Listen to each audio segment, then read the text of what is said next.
Hello everybody, today we're going to be talking about Doctor Who, once again another season review and overview, and this time around Jon Pertwee's second ever season, Season 8. Now this one is quite interesting to me because it takes a little bit of a different direction to Season 7. Season 7, we really established the character and his relationship with that companion, Liz Shaw, and we see him facing off in these different and interesting scenarios in only 4 stories. I really did love Season 7, there's so much to like there, and Season 8, it was interesting to see the direction it took because I had only ever seen one story from this one before, and that was the very first one, Terror of the Autons, so it was cool to go through this and just see the direction that it went, and also get introduced to Jo Grant. Now, Jo Grant is the first thing I want to talk about this season because I don't like her very much. I don't really actively dislike her, but she doesn't really add much to this one. Liz Shaw added a good amount to Season 7, and I did enjoy her dynamic with the third Doctor, Jon Pertwee. Now, she wasn't a perfect companion. I definitely think that she could have been improved in places,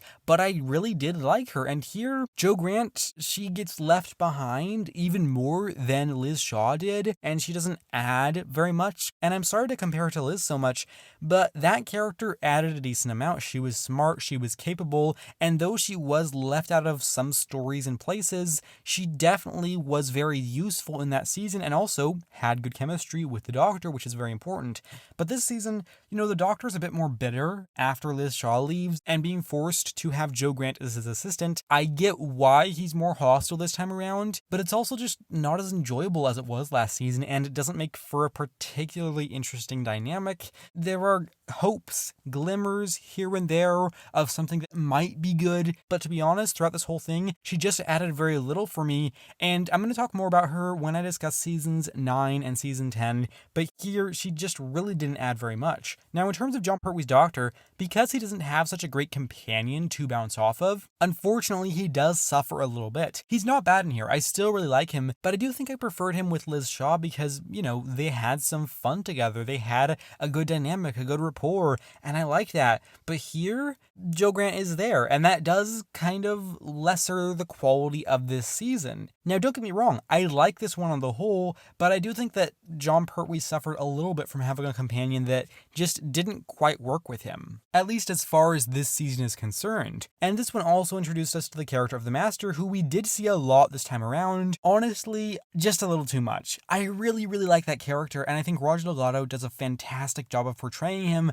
but I have to say, the amount that we saw him was too much. He should have just been in maybe 2-3 stories at most, but having him in basically every story, it wasn't necessary, and it felt like it didn't really allow the show to have any other great villains, because he's really good, he's really interesting, I like his introduction, and I really love the dynamic between him and the Doctor, but having that in every single serial? No, that's just not right, and it doesn't allow this season to really breathe. So that's another area where this season, yes, does have him as a bit of a positive, but also a negative too, because for as much as he adds to the season, he does bring it back just a little bit from being one of those truly great seasons, because it just isn't able to fully reach those heights when the Master is the only villain that you have. It feels like the show isn't able to do lots of different and interesting things like they were more so able to do in Season 7. In terms of units usage in this one,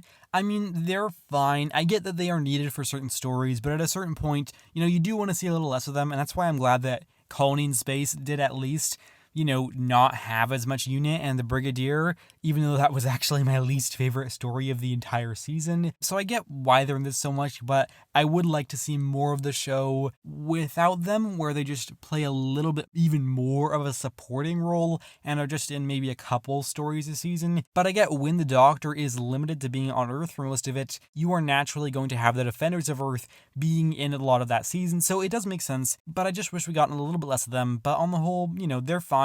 And the Brigadier is fine. I like him in places, and I also don't like him in other places. So yeah, he adds a certain amount to the season, but also detracts a certain amount too. It's hard to say exactly how much he contributes. But on the whole, he's alright. I definitely don't love him as some people do, but I do appreciate him in certain ways, and also wish that he wasn't around as much as he is. One of the big things for me is, the overall quality of the season, which stories are great, how many great stories do you have, how many good stories do you have, and this time, there's only one story that I wouldn't call good, and that is Colony in Space. It goes on too long, it's not that interesting, it does some things to try to make it more engaging by bringing in the Master, which helps to a certain amount, but on the whole, it is the worst one from this season. Again, not bad, just not great. So that's the worst one from this season, so it's all uphill. You've got what I would say are two pretty good stories in The Claws of Axos and The Mind of Evil, and also a quite solid story in Terror of the Autons, and a great story in The Daemons. Now, I've already reviewed The Daemons, but god, do I just love that one. I mean, there's so much about it that I just really appreciate. It feels so different and unique, and it's got this fun flavor and atmosphere to it. It's really quite something different and special, and I know this story's not going to be for everybody, but so far this is one of my favorite Pertwees because it just does something a little bit different and has this very specific style to it, which I just can't help but adore. There's so much about this one that I'm in love with, and it is the shining highlight from season 8 for me. Even though this season does have its issues, and there are things I would definitely change about it if I was able to, this one individual serial managed to stand out from this whole thing as being better than the rest of it. It's just great, and there's just a ton to love here. I could sing its praises for ages, but you might as well just watch my review if you want to see me do that. So this was definitely a step down from season 7 in a number of key ways, but it's still not a bad season. There's a lot I really liked in here. Again, only one singular story didn't work for me. The rest were either pretty good or absolutely great. So yeah, it's a little bit more mixed than season 7, not as consistent and strong. The companion isn't as good. All of these things, I do have some issues with it, but there's just a lot to like here. I am happy with this season. I think it is a good follow-up to season 7, and there are ways in which you could definitely improve this one, but I just like it. Overall, this is a good season of Doctor Who. When following up season 7, it's really going to be hard to compete with that, but there are many ways in which this one tries to, and even if it doesn't succeed, it at least goes for it and does new things, even if it does get caught up a little bit in repeating those same things throughout, such as having the Master in every single story, and it does also have some of the, I would say, faults of season 7, where you have just a little bit too much action maybe, which while not objectively a bad thing, is just one of the things I don't enjoy as much about the show, and also just, having a bit too much of Unit and the Brigadier in these stories, which is something I don't actually mind that much when they are used sparingly, but when they're here all the time, it just gets to be a little bit much for me. So yeah, this one did try to bounce off of season 7 and do its own thing, and I appreciate that, but there are some ways in which they didn't change the show enough, I feel, and some of the ways that they did change it didn't entirely work, but I still do really enjoy Jon Pertwee's Doctor, and even if Jo Grant isn't working for me yet, she does show very small glimmers in terms of her relationship with the Doctor, and I look forward to discussing where that goes in season 9. So this was a really enjoyable and good season of television, and I'm going to give Doctor Who Season 8 a rating of 7.75 out of 10. And that's that, everybody. That's the overview for Doctor Who Season 8.